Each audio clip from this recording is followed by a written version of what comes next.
It's hard to believe that this oasis of calm in the heart of a bustling, overcrowded city with its green lawns, towering trees, flowering shrubs, and the distant chanting of Buddhist nuns is the Jewish cemetery in Hong Kong. Now surrounded by high-rise, it was first established in 1855 by David Sassoon and his family and expanded in 1904 by Hong Kong's only Jewish governor, Sir Matthew Nathan.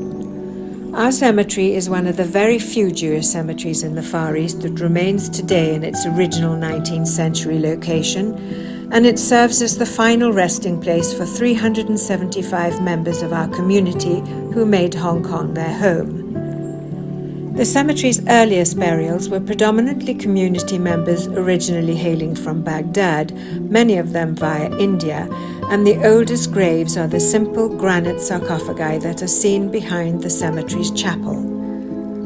As the community grew and prospered and its demographics changed, so too did the gravestones, with the variety of styles and different materials that can be seen throughout the cemetery today. The inscriptions in a multitude of languages also bear witness to the community's diversity. There's very little biographical detail on the majority of the stones, so we're left with a tantalizing peep into the past, but with so many questions left unanswered. We know who they were, but where did they come from? Who were their families? And what was it that brought them to Hong Kong?